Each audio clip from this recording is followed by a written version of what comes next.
Hai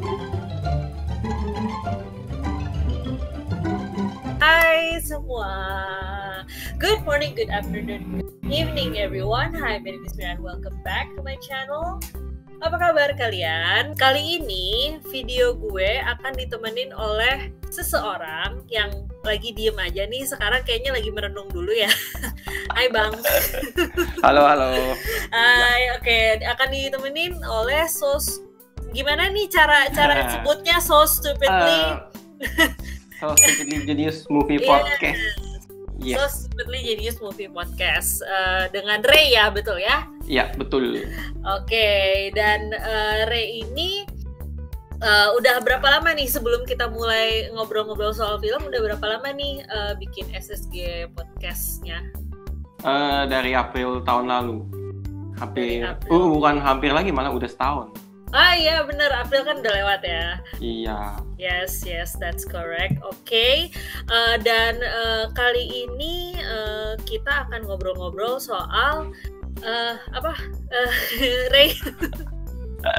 Kita tuh membahas visi misi dan motivasi villains di perfilman. Kita kayak mau bikin perusahaan ya, ada visi-misinya ya. Oke.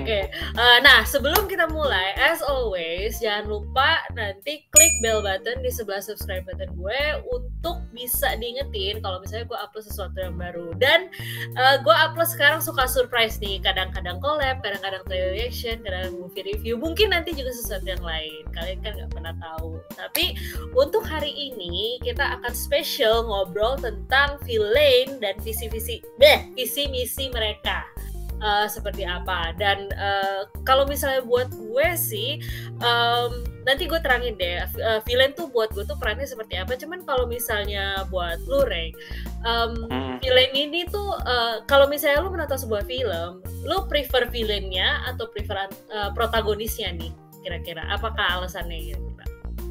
Gue lebih prefer ini sih, bagaimana si protagonisnya tuh bereaksi dengan tingkah jahatnya si villain.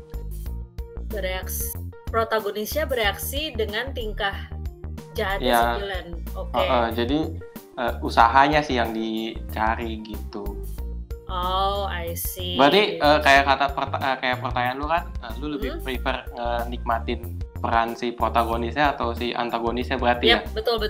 Gue tetap lebih senang ngelihat protagonisnya sih. Oh, I see. Kalau gue specifically ya, kalau misalnya di film manapun, terutama film itu sih adventure atau action, gue tuh suka ngelihat seberapa bagus si aktor bisa peranin villainnya gitu. Karena menurut gue itu perlu sesuatu yang lebih. Kenapa? Karena kebanyakan orang, nggak kebanyakan, gue yakin semua orang juga pengennya begini, pengennya dianggap baik gitu.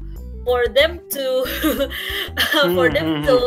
harus bisa mengerti gimana sih cara kerjanya, cara pikirnya si villain ini gitu, dan mendalami itu. It needs something more from them. Dan gue sangat-sangat suka kalau misalnya seorang aktor itu bisa memerankan villain dengan sangat-sangat bagus sekali gitu. Tapi berarti lu ini ya, lu lihatnya aktor aktris ya berarti ya. Yes. Kalau misalkan si aktor penjahatnya tuh convincing, menurut lu convincing tuh kalau misalkan keadaannya tuh seperti apa gitu? Kayak maksudnya kalau orang kan kayaknya jarang ketemu orang jahat ya di real life gitu. Gimana caranya lu yakin ini orang jahat beneran nih gitu, bukan main-main? Yang pasti sih dari motivasi dia sih yang pertama. Tapi gue paling bisa kalau gue bisa mengerti dia orang jahat atau enggak pasti dari motivasinya. Motivasinya itu nggak didasarkan sesuatu yang baik, tapi bisa juga didasarkan sesuatu yang baik tapi eksekusinya salah, itu juga bisa gitu. Tapi yang membuat gue istilahnya paling yang paling mengesankan buat gue adalah kalau misalnya si villain itu bisa membuat kita viewersnya kayak mengerti bahwa yang lu pikirin tuh meskipun salah, itu juga bener kayak Joker deh. Oke. Ya. Maksudnya logiknya tuh masih reachable gitu ya. Iya, dan itu yang membuat gue terkesan sekaligus merinding kayak, oh no, apakah gue juga termasuk villain dalam hal ini? jadi sebenarnya mereka bener atau enggak sih gitu, maksudnya siapa yang salah siapa yang bener di sini pada saat di titik dimana penilaian gue dipertanyakan gitu, dan gue bisa relate sama villain itu yang membuat gue kayak terkagum-kagum gitu. Wow, villain ini ceritain tuh cara penceritaan si villain itu bagus banget kalau buat gue gitu, dan gue rasa itu yang banyak membuat orang juga tertegun lah istilahnya dan terkagum-kagum juga gitu. Ini baru awal-awal udah berat amat, baru juga 6 menit. Buset deh. Dan kalau misalnya ngomongin soal villain, kita sempat kayak bikin list ya, villain apa sih yang menurut kita juga menarik, daya gitu. Tarik sendiri. Punya daya tarik sendiri gitu. Dan gue suka ini BTW list awalnya bukan dibikin sama gue, awalnya sama Ray duluan. Tapi gue suka soalnya di villain ini tuh ada tulisan klasifikasi, sumber daya, sifat, fasilitas pendukung, alasan dia menjadi jahat, bahkan dosa terbesarnya tuh apa. It's interesting to see, dan memang tiap-tiap villain yang kita udah sebutin juga beda-beda gitu, dan kita masing-masing sebutin 3 villain. Mungkin dari Ray dulu nih, dari 3 itu kira-kira yang mana nih yang favorit yang pengen diomongin lebih dulu? Gue paling favorit tuh yang di daftar pertama gue itu Richmond Valentine. Richmond Valentine dari Kingsman The Secret Service, jadi yang pertama tuh. Karena silakan lanjutan, gue lagi mikirin Richmond Valentine tuh inget-inget apa ya yang menarik dari dia gitu. Silakan dilanjutkan. Itu yang diperankan oleh gue ada posternya tapi bukan dia sih. Nih tuh Samuel L. Jackson. Oke. Ada nanti kelihatan lah ya di itu ya. Di itunya di videonya ya. Iya, karena menurut gue, gue pas nonton ya. Kan gue tuh udah beberapa kali nonton Samuel L. Jackson tuh punya peran lah ya, either dia protagonis kayak di Snakes on Plane gitu, Snakes on the Plane ya, terus kayak di SWAT ya dulu sama si Colin Farrell, terus apalagi kan dia paling ikonik jadi Nick Fury kan. Nah si Kingsman itu kan sebenarnya jatuhnya tuh setelah Avenger pertama kalau nggak salah. Ya betul. Ya kan ya, jadi ya setidaknya kita sudah menonton dia berperan sebagai orang baik gitu. Tapi begitu tayang di si film Kingsman ini, gue tuh kayak pusing beneran begitu dia pertama kali muncul di layar ya. Iya. Atau trailer tuh kayak, kok dia gini amat? Iya, dia gaya ngomongnya tuh kayak lidahnya tuh di. Iya. Cadelnya tuh kayak cadel lips gitu loh, cadel yang. Iya. Dan kayaknya dia adalah villain yang lu tuh udah tajir gitu, kenapa lu mau berbuat jahat? Iya, betul. Dan ini kan yang tadi sempat gue bilang juga kan, ini tipe villain yang niatnya baik, tapi eksekusinya gak banget gitu. Eksekusinya masa genocide, eksekusinya masa bunuh-bunuhan satu sama lain gitu loh. Yes, betul. Mengatasnamakan bumi banget itu. Dan masalahnya dia mengatasnamakan bumi, gini, sisi villain yang gue temukan dari dia, kalaupun dia mengatasnamakan bumi gitu kan, untuk jaga lingkungan, orang nggak boleh terlalu banyak di bumi, nggak boleh terlalu banyak di bumi gitu, kalau enggak nanti ngerusak lingkungan segala macem, global warming gitu. Tapi dia malah dia yang nunjuk milih-milih gitu, orangnya yang kerja sama gue yang nggak gue bunuh gitu. Nah itu menurut gue salahnya di situ ya, yang benar-benar ya ini villain gitu, gue tidak bisa menjustifikasi sifatnya dia gitu. Tapi kalau misalkan dilihat dari catatan gue ya, kenapa dia punya daya tarik? Satu, dia tuh sifatnya, gue mengkategorikan dia tuh megalomaniak gitu. Jadi kayak, ya udah ngaco aja, terus kayak, punya skala besar untuk menguasai lingkungan segala macem. Tapi dengan modal dia entrepreneur. Iya. Jadi kayak, ya lu kok jujur ngomong ya, lu kalau punya perusahaan kayak dia ya, apa lu mau jadi berbuat jahat? Iya juga sih. Ya kan? Ngapain men? Iya. Gue kalau jadi dia mah gue beli saham perusahaan-perusahaan yang menguasai di Indonesia gitu, yang yang gede-gede gitu. Jadi gue bisa kendalin pelan-pelan gitu daripada terlihat jahat gitu ya. Ya, tapi balik lagi sih kayaknya memang dari awal si Richmond Valentine ini ya tanda kutip gila gitu. Jadi saking kayaknya dia nggak bisa berpikiran kayak lu gitu. Jadi yang ada di pikiran dia adalah gue udah berkarya lama, gue udah berkarya sampai duit gue udah nggak ketampung lagi gitu, apalagi yang bisa gue lakukan nih untuk bumi ini gitu. Itu kan justifikasi dia gitu, meskipun ya di balik justifikasi itu ya tetap ya tadi lu bilang dia tetap melihara atau berhubungan dengan orang-orang penting yang akhirnya juga diamankan dari dari genocide itu gitu. Jadi ya kelihatannya aja murni, kelihatannya aja baik, tapi sebenarnya juga nggak juga gitu. Itu kan kalau dari motivasinya ya. Nah kalau gue suka karena bagaimana si Samuel L. Jackson berperan sebagai si Richmond Valentine ini tuh cukup ikonik gitu. Kita lihat dari kostumnya ya, itu menurut gue kayak orang tajir yang, gue kalau pakai kalau gue pakai baju, karena gue tajir, gue pakai baju tuh harus berlapis-lapis gitu. Karena kalau nggak salah tuh ada 1-2 momen ya, gue ngeliat ini dalamannya kemeja, terus luarnya tuh kayak sweater gitu, terus dia tambahin lagi kayak kemeja juga gitu, tapi nggak dikancing gitu, agak kebuka biar kelihatan, baju gue tuh 2 lapis tuh di dalam kayak rapper kesasar gitu loh. Sama yang ada satu lagi yang menyita perhatian gue tuh, kayaknya nih orang tuh religius loh, jadi ada 2-3 scene ya, kelihatan dia tuh punya kalung tuh logo Om atau Aum ya bacanya ya, lu googling nih nanti. Ini tuh Om atau Aum tuh kalung simbol di agama, kalau nggak salah agama Hindu. Dia tuh Om konsep yang bilangnya kehidupan terkait dengan darat, atmosfer sama apa gitu. Menurut gua, ini ya udah berarti kayaknya nih orang tuh salah mengartikan kitab suci mungkin. Iya, bisa jadi. Dan itu kan gitu yang membuat dia menarik lah gitu. Terus dari apa yang lu udah tulis nih, sifat, fasilitas mendukung. Oke, kita tahu fasilitas mendukungnya apa gitu. Cuman gue mau kacamata kayak dia. Iya keren sih. Pakaian dia overall keren gitu. Cuman ya sayang aja dia villain. Anyway, yang terakhir dosa terbesarnya nih yang pengen gue diskusiin sama lu. Di sini tulisnya udah susah-susah bikin biometrik, ruangan biometriknya nggak pakai pelindung. Emang iya ya? Gue lupa loh, gue jujur lupa.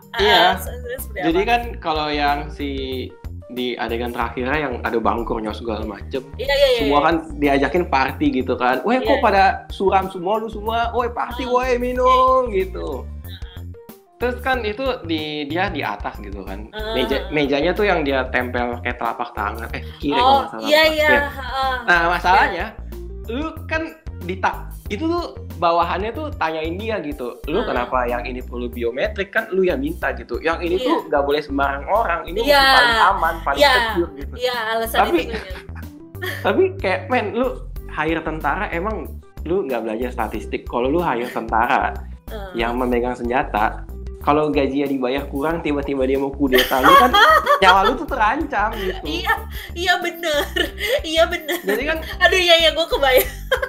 Adegannya adalah, kalau mungkin pintu besi masih bisa, tapi dari ruangan partinya ditembakin pistol, dodor gitu, tiba-tiba bawahannya ngomong, kacanya nggak akan bertahan lama, kayak,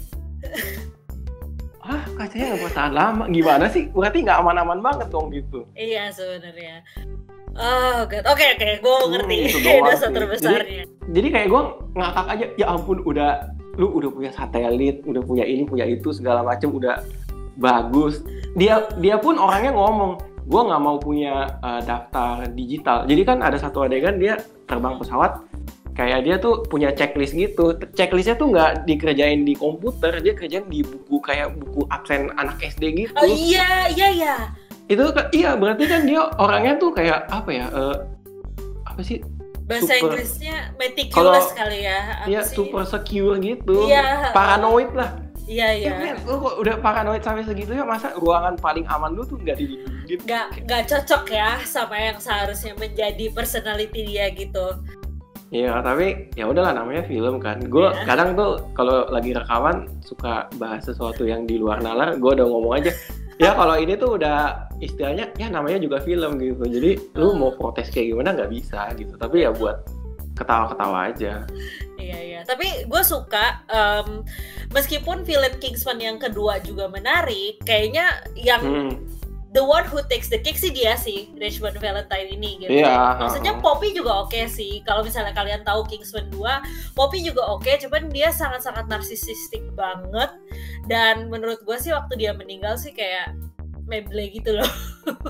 Dan let down gak sih kayak Iya. pasti dia sebut passwordnya kayak Iya, itu kayak oh ya udah deh gitu. Dan karena itu juga mungkin orang-orang lebih prefer Kingsman yang pertama. Gue juga personally lebih prefer yang Kingsman yang pertama gitu, meskipun yang kedua juga menarik gitu. Jadi gue gak akan bahas Poppy di sini.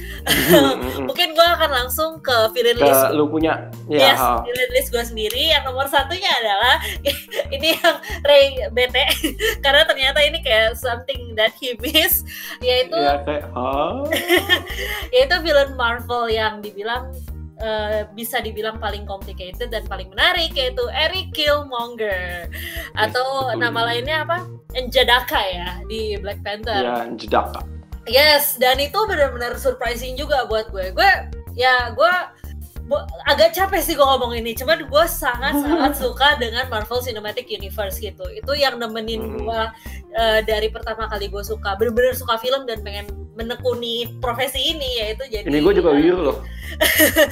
Gak canda-canda dasar YouTuber film gitu. Dari gue pertama lihat Iron Man 2, kemudian juga ya mau gak mau juga nonton Black Panther gitu. It's one of the movies in the MCU gitu. Dan pas kalau lu lihat menganggap si Eric Killmonger ini faktor yang paling mendukung si film Black Panther nggak untuk mendapatkan predikat Rotten Tomato-nya tertinggi kalau nggak salah sampai sekarang. Yes. Di antara MCU. Bener ya? Gak si filmnya ya? Oh, oke, sip, mantap.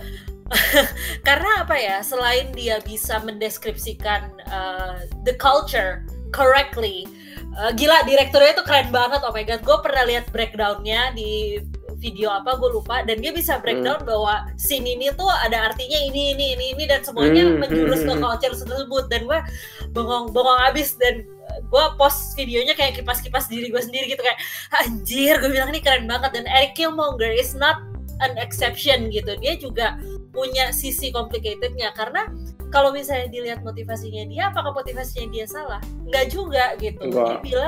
Dia bilang apa, black people, maksudnya rasnya mereka. Iya, rasnya mereka itu selalu dikucilkan gitu, selalu mempunyai taraf hidup yang lebih rendah daripada seharusnya. Sementara lu Wakanda gitu, Wakanda tuh punya fasilitasnya tuh udah wah mantep banget men. Resourcesnya tuh keren banget. Nah, gue pengen fasilitas itu tuh bisa dinikmati juga dengan orang ras kita juga di seluruh dunia gitu. Kita bisa dengan fasilitas ini tanda kutip menguasai dunia gitu. And that's something great, that's something good gitu buat dia gitu. Dan itu yang membuat gue kayak wow gitu. Dan gak hanya motivasinya, caranya dia memperkenalkan diri dari awal sampai akhirnya udah keren banget gitu. Iya. Kita kira kayak film biasa. Tapi dia gitu. salty banget yang di museum. Ini topeng dari mana? Topeng dari mana? Oh, salah. Lah, iya. Kalau lu emang udah tahu ngapain nanya? Iya, dan itu benar-benar kayak ngetes gitu. Lu kayak lu merasa tahu tentang culture gue gitu. Padahal ya nggak seperti itu gitu. Nggak segampang itu yang pemikiran lu gitu. Dan betul. Pas dia ngenalin diri bahwa dia itu Njadaka, gue bilang dari pertama kali dia bunuh si Klaw tuh udah tunggu kayak what tunggu terus pas dia kenalin pakai apa sih identitas yang ada di bibir dia itu kayak langsung oh my god. Gue tahu filmnya istilahnya kasarnya shit just got real tuh pas udah tembak-tembakan sama Klaw di apa tuh yang bandara kecilnya itu kayak udah deh ini ya udah gitu. Dan itu bikin shock banget gitu. Dan yang membuat gue juga terkagum setelah semua itu, yang membuat gue juga terkagum-kagum adalah pada saat dia minum bunga tuh, minum bunga yang bisa bikin dia Oh punya iya superhuman-nya ya. ya superhuman-nya kan dia tetap ketemu, dia kayak ketemu ancestor-nya gitu, kayak nggak ngerti Tapi cuman sih satu uh, ya. iya, dan itu yang datang adalah ayahnya dia, dan itu membuat background dia lebih komplit lagi gitu. Jadi nggak hanya sekedar seseorang yang punya seseorang yang punya dendam gitu, tapi ada alasan yang lebih dalam dibandingkan itu gitu. Dan itu yang kayak wow, ini baru Marvel villain pertama yang dia punya background dan dia punya journey itu kayak komplit dari awal sampai akhir gitu di dalam satu film, and it was amazing gitu. Pada saat lihat itu adalah kayak sesak napas gitu. Dan pada saat meninggalnya kayak keren gitu, kayak sesuai itu kalimatnya sih gue suka. Iya. Lebih baik gue metong daripada di penjara. Iya, itu pas banget sama personality dia gitu. Dan bahkan si Black Panther-nya sendiri kayak ya simpati, meskipun dia berkelahi atau bertengkar sama dia tuh simpati sampai titik darah penghabisannya si Killmonger gitu. Ya ampun, kalau misalnya ngomongin film ini sih udah kipas-kipas ini sih itu udah keren banget. Gue juga suka sama itu sih, dia tuh somehow tactician gitu. Iya betul. Pas dia udah minum bunganya, bakar aja di semua gitu. Bakarnya semuanya. Udah anjir. Peter juga nih orang gitu. Dan background itu juga diinfokan berkali-kali gitu, bahwa dia tuh nggak hanya sekedar Wakandan, tapi dia memang pinter. Dia sudah punya beratus-ratus apa sih yang ada di tato-tato dia itu, kill count-nya. Iya, kill count-nya gitu. Dan itu membuktikan bahwa dia memang prajurit yang bisa bahkan meluluh lantakan negara gitu. Dan itu ya wow. Tapi kalau lu sebagai ini gue pertanyaan ini simple sih. Lu sebagai pendukung dia ya, lu merasa aneh dan annoyed gak? Dia kok kayak tatonya tuh kayak rapi banget deh. Kayak apa nggak rapi? Bukan, rapih banget. Oh rapi ya? Jadi kayak emang lu udah targetin ya, dalam tahun ini gue mesti bantai sekian, 1, 2, 3, 4, 5. Atau mungkin dia atau mungkin dia natonya emang dari tangan kanan ke tangan kiri gitu. Jadi ngelewatin dulu dadanya. Setiap kali ini ya. Kalau kill count-nya genap di berseberangan dulu ya. Jadi kalau satu. Iya. Jadi simetris gitu loh. Dibikin supaya space-nya pas. Ada malah bercandaan ya, katanya lu mau tahu nggak kenapa si Killmonger berantem sama si Black Panther di akhir tuh nggak mau damai gitu, kayak nggak mau nggak mau demokrasi gitu. Karena dia udah terlanjur NATO 1, ternyata masih hidup. Anjir kesel. Gak lu kan. Gua ini nih, aduh gak bisa dihilangin tahu gitu. Anjir, dodol banget. Itu bercanda doang ya. Astaga. Itu joke doang. Astaga. Oke. Next villain kedua dari list lu itu adalah siapa? Raul Silva, Skyfall. I think I know him. Yang wajahnya di mana? Maaf ya, aku Iya. Itu kalau lu googling atau cari di internet. Yes, Komeng. Iya betul. Anjir, tapi benar, oh my god. Mirip kan? Kalau Komeng rambutnya dirapihin, maksudnya dipendekin. Iya. Cat warna kuning itu mungkin mirip. Iya. Ini kan yang kayak dia pakai apa sih, sebenarnya giginya berantakan apa sih, gue nggak ngerti apa salahnya apa. Jadi mungkin bagi yang udah lupa ya, gue udah lama soalnya ngerti. Dia itu mantan agen MI6 atau sama lah kayak satuan khususnya si James Bond. Tapi di tengah jalan tuh somehow dia jadi kayak ada disoriented gitu, kayak bikin misi sendiri. Sehingga tuh dia kayak si MI6-nya ini udahlah kita nggak bisa nolongin dia lagi, barter sama 6 orang 1 versus 6 gitu. Jadi kayak ya udah mau cuci tangan si MI6-nya. Nah pas dia di penjara dan disiksa, dia tuh sebenarnya punya semacam mekanisme untuk bunuh diri gitu. Pakai kapsul sianida. Iya benar.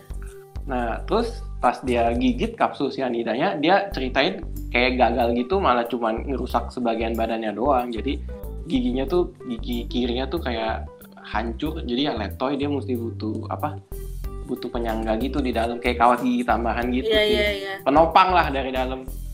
Dan itu kostumnya sih ngeri banget, gue kayak itu tuh kayak dari semua film itu scene yang paling gue inget karena apa sih kayak mencolok banget gitu loh. Ya horor banget kan. Oh my god, oke. Nah, gue 007 ini gue nggak gitu ngikutin BTW, cuman nyokap gue suka. Nyokap gue suka banget gitu, dan dia tahu 007 mau keluar lagi, dia udah nanyain ke gue terus kapan tayangnya malah nyokap gue lebih tahu ya gara-gara corona di pending ya sampai November ya kalau nggak salah. Oh my god, oke. Gitu. Sebenarnya gue suka ya dari kepintaran si Raul Silva ini.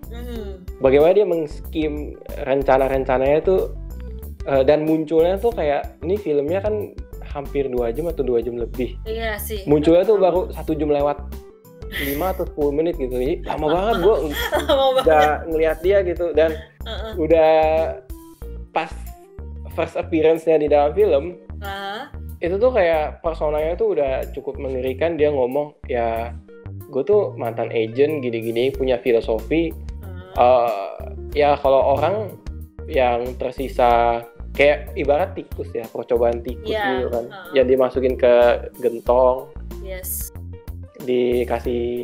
pertama dikasih kelapa dulu, kelapanya habis, mereka nanti mulai makan, nanti sisa 2 yang terkuat gitu, ya udah 2 yang terkuat ini nggak mau nyari ini lagi, terus kayak kasih lihat, wah ini tuh cuma apa ya istilahnya, segala sesuatu tuh pasti ada iniannya, tingkatan dan hukum piramida alam gitu. Nah dia speech kayak gitu aja gue udah, waduh ini kejam banget ya kayak filmnya ya. Terus kayak ya gue sih bisa ngatur segala sesuatu dengan gampang. Lu mau bikin satu negara hancur, kita mainin aja stock market gitu, kita rusakin nih saham segala macem, jadi. Terus kalau terus dia bilang lagi, lu mau apa? Ada re-election yang digital diacak-acakin, terus kita menangin yang bayarnya paling mahal ke kita, bisa gitu. Anjir, iya ada di film itu. Di percakapan ya, jadi kayak pas pertama kali muncul dia kan ngomongnya kayak gitu, gue kayak dengerin. Gila lu berbahaya banget sih jadi orang gitu. Kalau orang kayak gini tuh memang harus dipenjara dan gak boleh dikasih teknologi apapun, kalau nggak dia kayaknya bisa ngapa-ngapain gitu. Nah masalahnya satu, setelah dia kan kayak seakan-akan tuh bikin kagum penonton aja, dia tuh ngeplotting supaya ditangkep sama si James Bond, dia balik ke markasnya biar dia bisa bunuh atasannya si James Bond kan. Si M ya? Iya, tapi tuh kayak menurut tiba-tiba tuh kayak di tengah jalan tuh gue mikir, kok lu mau bunuh ribet banget sih dengan kepintaran yang segitu ya gitu. Iya. Yang itu ya yang dosa terbesar dia ya. Iya, jadi kayak lu tuh kayak ibarat nih, lu mau masak Indomie, lu udah siapin semuanya. Iya. Tapi tiba-tiba lu nggak jadi, lu order GoFood atau GrabFood gitu. Main Indomie lu tuh di situ gitu. Kenapa lu tiba-tiba wah, iya gini caranya kayak ya udah ya. Oke. Dan kalau itu kalau misalkan gua agak bercandain lah. Tapi kalau dipikir-pikir agak serius ya. Lu kalau udah sepintar itu masa lu nggak punya contingency plan sih? Iya, betul. Iya, kalau misalkan si M-nya ada ya namanya orang penting kan, harusnya ada prosedur perlindungannya gitu. Iya. Masa lu nggak tahu sih langkah-langkahnya gitu? Ya itu aja sih. Tapi overall menurut gue cukup ini sih, kayak ya dia menarik dan menyita perhatian gitu. Ya gue juga inget kok salah satu villain yang gue inget dari 007 ya ini gitu. Atau mungkin karena itu kali ya yang scene yang tadi gue bilang itu ya, itu kayak benar-benar bikin merinding parah gitu, benar-benar ngeri banget. Oke. Next villain gue, ini bukan the best like, bukan the best atau gimana sih, tapi gue suka karena gue ketipu sama film ini gitu. Jadi ini gue ada posternya nih di sini. Tara. Yeah. Dan di sini kenapa gue merasa ketipu? Mungkin karena gue juga nggak tahu Marvel di luar MCU gitu. Jadi gue nggak tahu misterinya itu mana gitu. Pada saat trailernya bilang, oh alternate universe, gue fans berat sama multiverse. Satu-satunya alasan gue ngikutin The Flash adalah karena The Flash punya multiverse. Gitu. Oh itu ya, buminya ada nomornya gitu. Iya, dan itu gue suka banget. Kenapa? Karena gue suka kemungkinan bahwa ya kita punya banyak kemungkinan. Mungkin di multiverse lain gue artis. Who knows gitu kan? Amin. Iya, di multiverse lain gue dari kecil udah jenius. Gue kan nggak tahu gitu. Yang bagus-bagus aja, jangan yang jelek. Nah, terus si Mysterio ini pertama trailer begitu, oh gue udah seneng nih gitu, keren. Alternate universe lain, taunya dia cuma penipu. Kayak kampret, gue bilang sialan, gue udah nungguin Spider-Man bisa ke Spider-Verse lainnya, ternyata enggak gitu. Kayak kampret. Tapi tetap approach dia sebagai villain juga menurut gue menarik. Dan dia sebenarnya bilangnya inventor ya sebenarnya. Dulu kan dia kerja sama Tony Stark. Dan dia sebenarnya sumber dayanya sebenarnya nggak terlepas hanya kepintaran dia aja gitu dan teknologi dia sendiri, tapi dia juga didukung sama orang-orang lain yang juga sama bencinya dengan Tony Stark gitu. Dan sifatnya sih ngeselin abis sih. Maksudnya pada saat awalnya kelihatannya kayak baik banget gitu, dan itu yang convincing ya. Iya, that's the one that tip me off gitu. Kayaknya kok cepet banget dia baiknya gitu. Kayak nggak ada sesuatu yang salah gitu. Tapi gue bener-bener nggak tahu sampai kacamata dikasih. Nah itu udah ada. Kayak tunggu. Kayak kok Tom Holland Peter Parker, what are you thinking gitu loh. Itu what were you iya kayak shit, udah mulai aneh gitu. Dan pas semua hologram hilang, kayak gue juga kaget sih. Kayak tiba-tiba tangannya gitu, kacamata doang nih, gampang gitu. Terus pas gue suka adegan itu pas kita dibikin kaget ya, tiba-tiba tuh dia bisa masukin montas gitu kayak ini dulu karyawan yang lama kerjanya di sini. Terus ada yang dari Iron Man 1 kan? Iya, ya ampun itu yang asistennya dia kayak dia yang dibentak sama si Obadiah, ya ampun datang lagi gitu. Nggak kelihatan loh, maksudnya pas kalau nggak ada montage gue nggak tahu tuh siapa.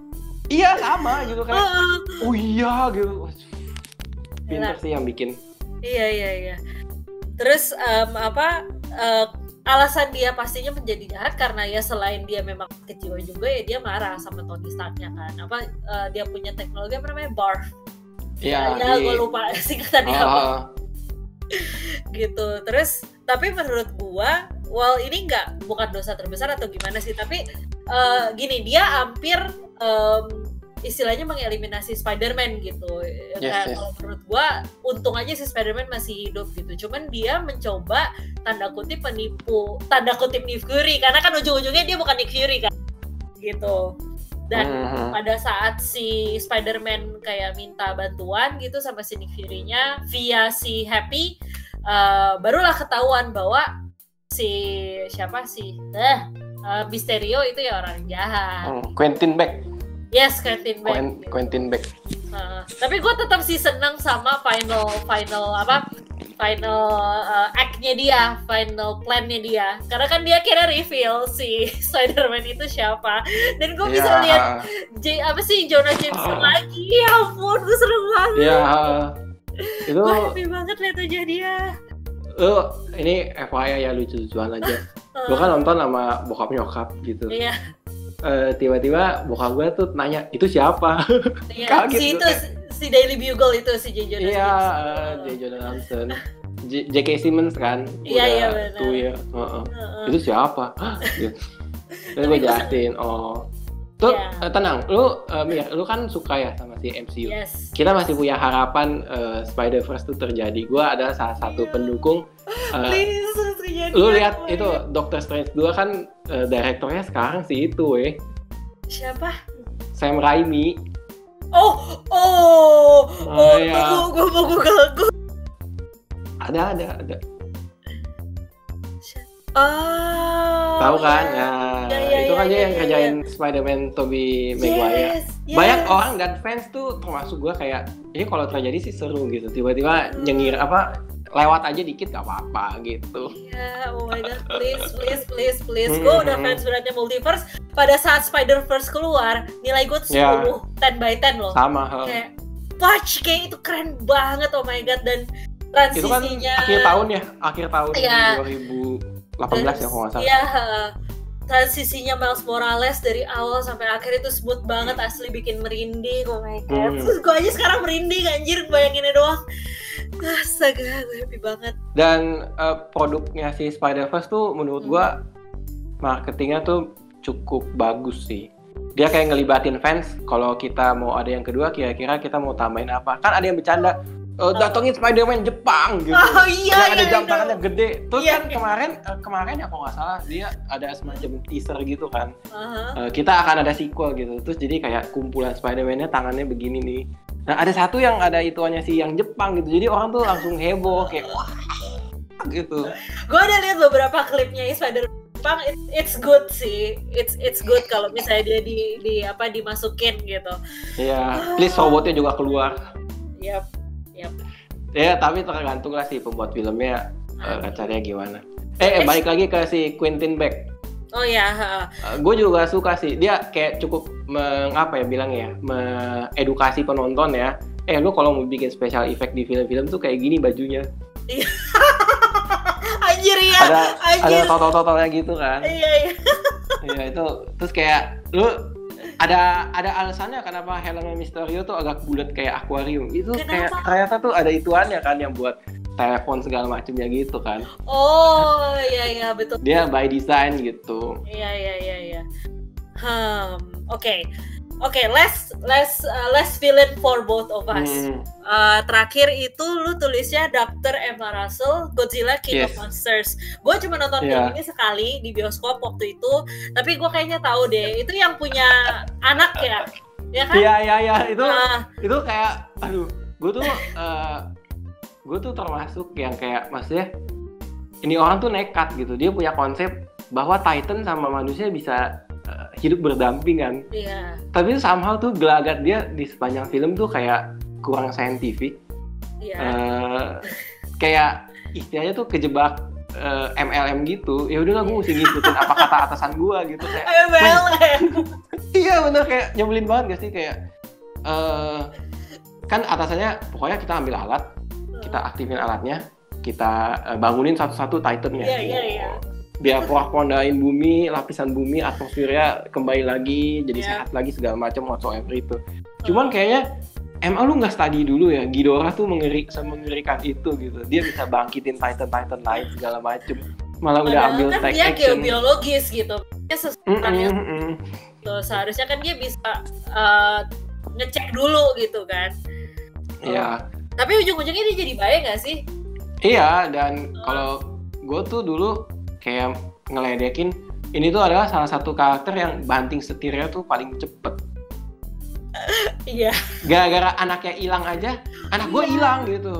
Terus langsung panik terus. Iya, gue mesti nyelamatin dia. Terus atasannya tuh udah ngomong, emang rencana kita bisa pilih-pilih mau selamatin yang mana aja manusianya. Ya tapi dia anak gue. Terus atasannya udah kayak, ya udah sana gitu. Dia kan udah mau dia ambil mobil tuh udah ditodongin senjata sama tentara-tentara yang lain kan. Iya. Kayak udah ini, ya udah pergi udah ada silakan cari anak lu ya di sana gitu. Udah kayak serah deh iya, lu udah selesai juga kan tugasnya di sini. Terus ya udah gitu sih. Menurut gua iya kayak oh ya udah oke deh gitu. Iya. Oke. Kalau misalnya buat gue last feelingnya terakhir itu, apa nih? nonton Raiders of the Ark gak? Atau iya, nonton. Okay. Nonton. Gue suka banget tuh jadul. Yes, dan itu kayak kalau misalnya lihat tahunnya itu kayak salah satu film yang special effect-nya keren banget gitu ya. Yeah. Apa sih yang lu bisa harapin dari Steven Spielberg dan George Lucas kerja bareng gitu? Ya ini gitu. Kualitasnya tuh menurut gue keren banget. Tapi gue inget karena gue juga suka Big Bang Theory, gue ingat salah satu episode di mana Iya, gue tahu. ingat gak episode-nya? Dia kayak nge-breakdown si Amy ya. Iya, Amy yang breakdown, dia bilang pacarnya si Sheldon Cooper. Iya, si Indiana Jones itu nggak punya peran apapun dalam apa namanya, dia bilang dalam retrieving itu kotak gedenya itu. Iya, dalam retrieving arc-nya gitu. Tanpa ada si Indiana Jones sama sekali, Raiders of the Ark juga bakal jatuh ke tangan Nazi gitu. Dan juga Nazi akan pasukan Nazi ini juga akan melakukan dosa terbesarnya yang gue tulis di sini, yaitu ya ngebuka si Ark-nya. Iya betul. Gitu. Dan itu pas gue denger gitu, shit, gue beneran nonton filmnya dan iya bener juga ya. Malah kalau misalnya si Indiana Jones nggak ngapa-ngapain, itu dia bisa dapat lebih cepat gitu loh. Itu dan itu bikin gue ketawa banget. Tapi yang tetap menurut gue ini juga villain yang cukup menarik. Kenapa? Karena ujung-ujungnya juga kesalahan ada di dia, padahal dia yang pengen menggunakan si Ark ini gitu, dan akhirnya dia tetap penasaran dan tetap buka aja gitu kan. Iya, konyol sih lu. Iya, itu dosa terbesar yang paling kelihatan banget gitu. Lu kok bego banget gitu untuk segerombolan orang yang merasa mereka paling hebat, ya kan? Yang gue bilang di sini anti-Semitic people yang sampai ngatain orang Jewish lah, bukan ngatain, bahkan bunuh-bunuhin orang Jewish gitu, yang merasa mereka paling superior. Mereka melakukan kesalahan yang simpel banget gitu, dan itu membuat semuanya terbunuh ya kan, kecuali si Indiana Jones sama ceweknya. Udah gitu. Kayak what, gila, aku bodoh banget. Tapi lu penasaran sama cara kerja si Ark gak sih? Apakah hanya dengan melihat lu tidak akan kenapa-kenapa gitu? Kalau misalnya nggak ngeliat doang ya? Iya kayak. Iya. Terus kapan lu tahu? Oke, semuanya udah selesai, gue boleh buka mata lagi. Itu juga gue bingung sih. Caranya. Sementara si Indiana Jones cuma bilang tutup mata sampai semua. Iya, jadi kayak tutup mata. Tapi gue appreciate sama ini sih, seri-seri film-film jadul ya, yang istilahnya practical effects ya. Minim kayak gue tuh kalau ngobrol sama koko gue gitu, kalau film semakin terbatas resource-nya, biasa imajinasinya tuh mereka langsung kepancing lebih liar sih. Iya. Dan salah satu pionirnya si Steven Spielberg sama si ini kan Lucasfilm. Iya, Lucasfilm. Sekarang kan Star Wars juga mereka kan yang bikin si George Lucas, maksudnya Lucasfilm gitu kan. Itu juga pionir kan di masanya gitu ya. Tahun 1908 apa 70 sekian, gue lupa. Masa tembak-tembakan di luar angkasa gitu, kayak what, siapa yang pernah dengar gitu. Tapi pada saat mereka itu udah oke banget ya, satisfying banget lah ya. Iya gitu. Dan gue bakal bikin episode terpisah sendiri tentang action adventure movies. Wah, lumayan tuh. Ini sekalian from jadi nanti gue akan bahas banyak lagi tentang Indiana Jones, Night at the Museum, The Mummy, dan teman-teman lainnya lah gitu. The Mummy termasuk yang terakhir dong? Termasuk, tapi gue nggak mau ngomongin. Maaf ya. Aku sangat benci sekali sama yang terakhir. Kayak oke, ini kayak sekali nonton dan gue sama sekali nggak tertarik untuk nonton berikutnya lagi. Pertama karena si ceweknya berubah, ya kan. Gue sangat ngefans banget sama si karakter ceweknya yang dulu, gue lupa dimainkan oleh siapa.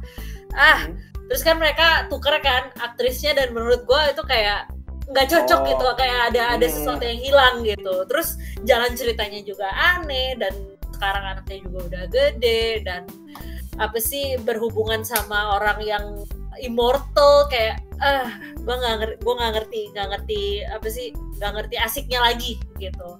Sadly begitu sih. Tapi gue suka yang pertama dan yang kedua gitu. Oke, list kita udah habis. Tapi gue biasanya ada pertanyaan terakhir, which is I will ask to you, yang nggak termasuk di sini, tapi menurut lu worst villain itu siapa? Yang nggak termasuk di sini? Yes, tapi menurut lu worst villain gitu. So it's not Dr. Emma Russell. Meskipun itu juga kayak gimana gitu. Selain dia ada nggak yang lain? Musuhnya Iron Man 2 sih. Siapa ya? Kok gue lupa? Wait, yang pakai pecut. Iya. Oke. ya siapa ya namanya, gue lupa. tapi I know him sih, dan ya agak kentang sih gitu. Iya, nggak, menurut gue ya, men, lu kalau udah aduh sorry banget ya, memori ininya penuh nih, jadi ini gue mati rekamannya, yang videonya. Oh ya, it's okay.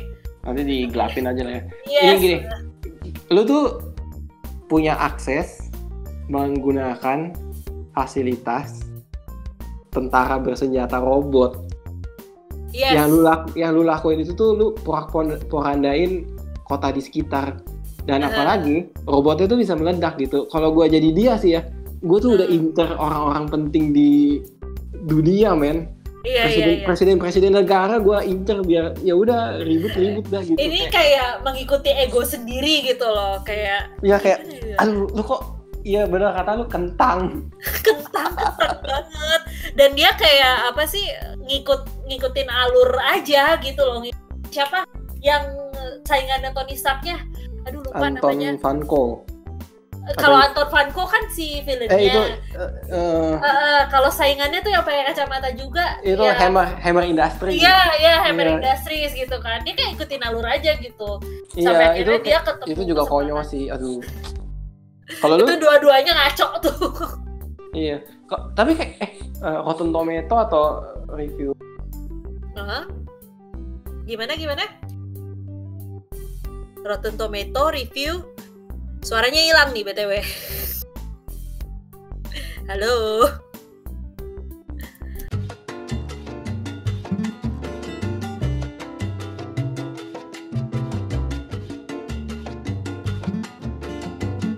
Oke, nah baru jelas lagi. Tadi tuh gue tanya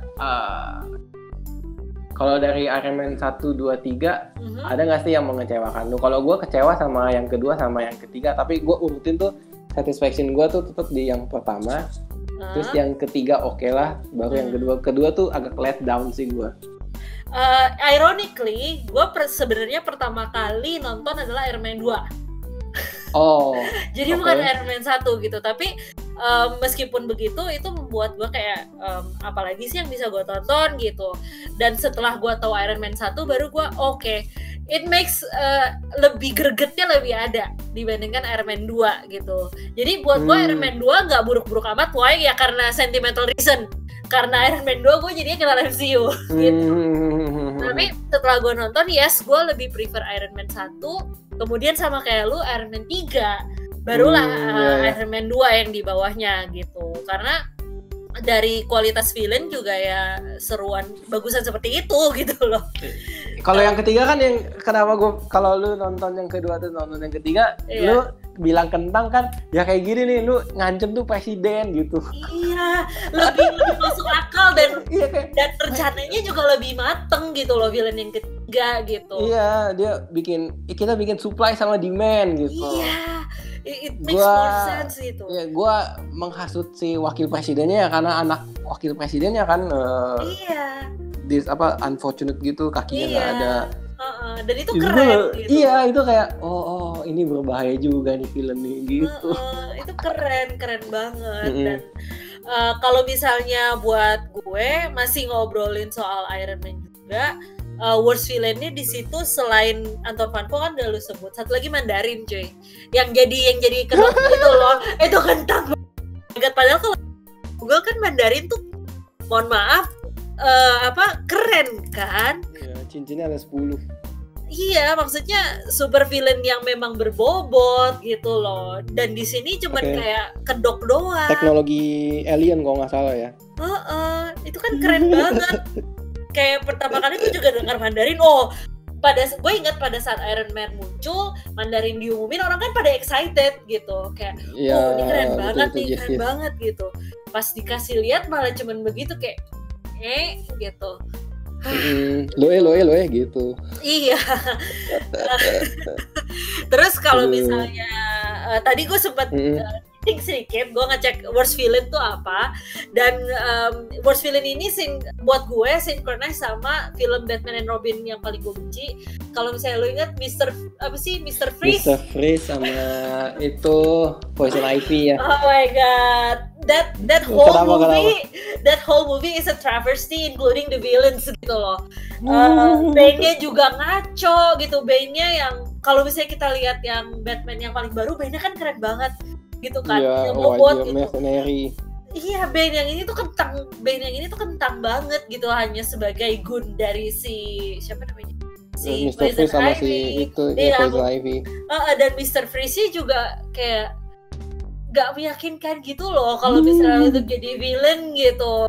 Poison Ivy-nya juga ya begitulah, satu film itu villain maupun hero-nya kayak berantakan, jubuneng, aneh banget gitu. Gue paling inget ya itu tau, kartu kredit. yang mana oh my god, gue malah lupa yang gitu. Jadi kan dia kayak ada flirting gitu sama si Poison Ivy kan. Ya. Terus ngomongnya tuh kayak bulu tangkis gitu, rally kan, debat-debat gitu sih. Iya betul. Gue punya kartu Batman nih, cekrek gitu, dikasih lihat di zoom, cing gitu kayak. Ya gue inget kayak gitu. Tapi mungkin ya gara-gara film ini ada bank di Indonesia yang sepertinya kita kalau bikin kartu kredit bentuknya aneh-aneh bakal ada yang mau bikin. Yes, betul sih, that is correct sih. Ya kan, soalnya gue pernah beli kartu kreditnya kan, silakan boleh pilih desainnya, ada yang Batman, ada yang gue lagi jalan di mall gitu ditawarin kayak gitu kayak emang ada skenarionya kalau misalkan gue wah ada yang Batman ya, oke saya bikin sekarang kartu kreditnya, pas kayak gitu langsung tertarik gitu ya. Sampai sekarang gue aja nggak pernah kayak gitu, maksudnya ya suka MCU tapi barang-barang gue kayak biasa-biasa aja gitu, nggak bener-bener tertarik untuk mendapatkan desainnya MCU. Iya, berarti kartu itol gitu enggak ya? Enggak, kartu itol gue sum-sum cuy. Kartu itol iya. Cuman gara-gara input doang. Gitu. Kalau nggak salah di Indomaret dan Alfamart terdekat masih ada tuh kalau ada stoknya. Betul. Lah kita iklan, nggak dibayar padahal. Iya, itu bercandaan doang sih itu. Oke, kalau dari gue sih itu aja. Ada yang mau ditambahin dulu dari Ray tentang villain ini? Kalau nggak ada akan. Gue ini pertanyaan tapi sebenarnya ini gue kayak, lu nonton Love for Sale nggak sih? Yes. 1 sama 2. Yes. Arin ini tuh termasuk villain. Lu adalah orang yang menganggap Arin ini villain atau bukan? Sulit ini. Oh my god. Sulit karena gue juga personally kenal direkturnya, gimana ya? Iya, gue kenal. Iya, gue kenal Kang Ucup. Tapi aduh gue takut dia nonton. Villain di mata korbannya, tapi bukan villain kalau misalnya untuk diri dia sendiri gitu. Karena in a way dia kan cuma ngerjain kerjaan dia doang. Nah iya betul. Gitu. Tapi kalau misalnya menurut orang-orang yang sudah tanda kutip diperbaikan hatinya, ya dia itu villain gitu kan. Cuman dia balik lagi, lu nyewa nih cewek tuh buat apa? Buat jadi cewek lu, buat jadi istri lu selamanya? Enggak juga kan gitu. Sebenarnya dia gak jahat gitu, tapi ya memang pekerjaan dia membuat ya cowok-cowok ya nyantol gitu loh sama dia, dan it's not her fault gitu. Dia harus tampil sebagai seorang cewek yang memang meyakinkan gitu, and that's the job. Iya, supaya dapat bintang 5. Iya bener gitu. Supaya aplikasinya laku gitu. Iya. Enak loh kerja di Love Inc. Insentifnya itu kamera Lumik. Kamu pernah kerja di sana? Jadi karena kan gue nonton tuh kayak ada perhatiin adegannya cukup lucu. Yang kedua kan si siapa Ican ya. Yes. Dia kan perpanjang tuh bayar pakai kredivo, cekrek gitu kan, bayar gitu berapa juta, kalau nggak 20 juta lebih. Iklan. Terus tiba-tiba Pas udah diperpanjang si Arilnya datang tapi bawa kamera. Pertanyaan gue, kenapa lu nggak bawa kameranya di awal-awal film? Berarti kan kayaknya gara-gara diperpanjang kontraknya tuh bonus buat lu nih kamera gitu. Iya, dan di gue tuh ngakak gitu kayak, oh iya ya bisa gitu. Jadi ya udahlah, ngakak aja gue mah. Gila. Oke, seru banget lah ya. Yes, thank you so much Re buat kehadirannya. Sorry banget ya ini video. Gak apa-apa, yang penting sore masuk. Thank you so much udah gabung di sesi kali ini. BTW ini hampir sejam. Kalau misalnya gue lihat video gue, mungkin bahkan udah lebih dari sejam. I don't really know. Tapi thank you banget buat kehadirannya. Buat kalian yang lagi nonton ini, jangan lupa untuk follow Instagramnya beliau, Twitternya beliau, dan juga jangan lupa dengerin podcastnya, coy. Itu yang paling penting. Podcast lo ada di mana aja nih, Ray? Di Spotify. Yap. Sama di Penyu FM. Yes, oke. Dan kalau misalnya gue sendiri, jangan lupa kalau misalnya suka video ini, jangan lupa like, comment, subscribe ya. Dan share, paling penting itu. Yes, betul. Share. Dan jangan lupa juga untuk follow gue di Instagram, Twitter, Facebook, dan TikTok. I still have a TikTok, guys. Belum gue update, tapi gue punya TikTok. So, thank you TikTok again. TikTok yang ini ya, short review ya. Yeah. Cuma 10 detik ke 5 detikan gitu. As fast as I could lah. Thank you again Re, dan thank you juga buat kalian yang lagi nonton. So, and I will see you guys next time. Bye-bye.